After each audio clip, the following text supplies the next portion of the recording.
Hey guys, it's Micky. I'm back and it's my first video of the new year. I cannot tell you how excited I am to be talking to you guys again. It's been so long since I've been able to make a video, but it has just been so crazy lately. Since my last video, I've had 2 more surgeries. I had a mastectomy as well as a reconstruction with implant placement. I'm also back at work full time, so that's just been a lot. I'm working on things for Micky's Tiara for this new year that I'm excited about here coming up. So yeah, it's just been a lot, but I still do want to be able to share the experience of my mastectomy. Obviously, I'm not going to be able to do that in a quick recap video.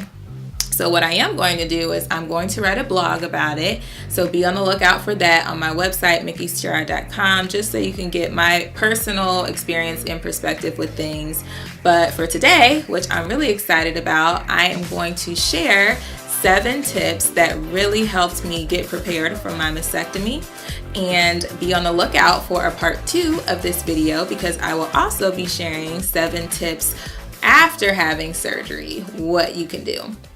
So let's get started. The first tip that I have, number 1, do your research. And by that, I mean, speaking for myself, if you want to have a single or double mastectomy, I only had cancer in one breast, but I chose to have a double mastectomy. That was for my own personal reasons. And after I did the amount of research that I felt, gave me a good decision and what I felt guided to do, it was the best decision for me now. And then looking out into the future, what I thought I would be happy with later on in life as well. So if you have that option, decide what, will make you feel most comfortable. You also want to do research as far as like if you're considering radiation or if you plan on having radiation, when you're going to have your surgery, what type of surgery you're going to have, because radiation affects all of those things. So just be aware and do your research on what is going to work best for your situation, your body, and the time frame that you're looking at. Also, the surgeon you choose.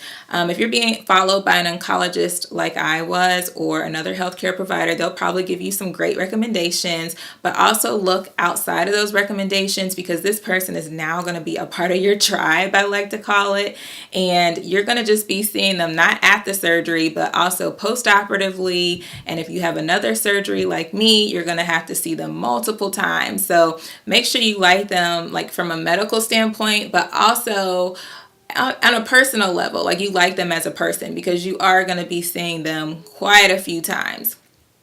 You also want to consider, and a lot of people forget about this one, it's insurance. This is so important because you don't want to be at home recovering and then get this big bill from the insurance company or doctor's company on the back end that you weren't prepared for. So if you can call your insurance in advance and figure out the patient portion that you're responsible for, this will make things financially better for you so that you're not having the worries and all that anxiety on the financial end of things. If you do not have insurance, that's okay. Talk to the social worker at the hospital you're being treated at the treatment center that you're being seen at. They can probably connect you with a lot of groups or some grants that are out there. These things are available and they're out there, but you just have to ask about them.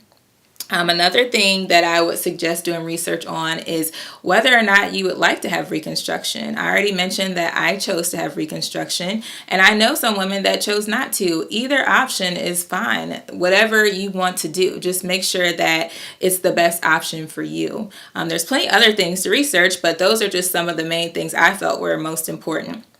The other thing, number 2, I would recommend would be take a picture of your breasts. For me, it was more like a sentimental reason, but also so that I could have like checkpoints to compare as I was healing and as I was having my surgeries. I could look back and see how things were progressing in comparison to where I started from. But I would have rather just taken it and have it to look at whenever I felt like it versus not do it and regret it. So take a picture if you'd like to hang on to that. The third thing I'd recommend is purchase yourself a zip-up sports bra. This was like a lifesaver for me. I can't tell you how much I appreciated my doctor recommending this. And so the reason for it is because you do not want to be reaching behind you, unclasping your daily bra that you normally wear, nor do you want to be struggling trying to put on the tight sports bra you wear to the gym. When you get finished with your surgery, you're going to come home from the hospital with these drains. The drains are there to help remove fluid as you're recovering. And so the zip up sports bra goes on much easier. It just zips up and it kind of helps hold those drains in place. So for me, like I said, it was a lifesaver. I'd highly recommend it. Number 4, the next thing I would suggest is having an apron or a fanny pack. Yes, I said a fanny pack. The reason for this is because in the tip number 3, those drains that you have, they kind of hang and they kind of get in the way. So if you have little ones like me, they're going to want to reach for them, or, you know, they're just interested in what they are and they get in the way. This is actually the apron that I used. It's just one that you can tie around at the waist. You do have 4 drains total. The first 2 you get removed within the first couple weeks after your surgery, and then the final 2 you'll have removed a couple weeks later following the first 2. But what I did was I put 2 drains in here and the other 2 in there, and it just kind of let me be hands-free around the house. You can also do the same thing real easy with the fanny pack. At the end of the drains, they have these suction bulbs that help get the fluid out a little bit better. You can put the bulbs in the fanny pack and kind of clip it, and voila, your hands free and they're out the way. I thought that it was great to have, and I probably wore mine like every day of recovery until I had my drains removed. So that brings us to number 5. You want to be prepared for your recovery. If you've watched like any of my other videos, you know I'm like highly on it when it comes to the have a plan.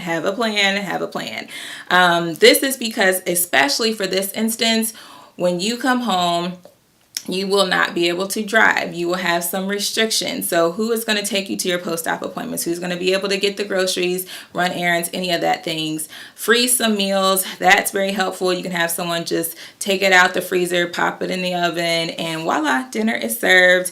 Also, you cannot do any lifting. So if you have little ones like myself, you won't be able to pick them up. You won't be able to give them baths. Even things like laundry, you won't be able to do it. So just make sure that you think about those things ahead of time, so that you just want to, when you come home, that's just the last thing you want to be thinking about. So if you're prepared on the front end, it will make things run a lot more smoothly once you come home. Number 6, pillows. These were like my best friends during recovery. They still are. If you can get a hold of a recliner or purchase one, I would highly recommend that as well. We ended up getting reclining couches, which was amazing. If you don't have a recliner, borrow one from a friend. If you can't do that, stock up on pillows. They do not want you laying flat on your back after surgery because that fluid is trying to drain.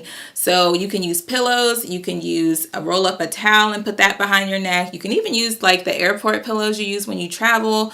Just have a place prepared in your house, whether it's the guest room, your bedroom, or on the recliner, so that all you have to do when you come home from the hospital is just sit down and relax.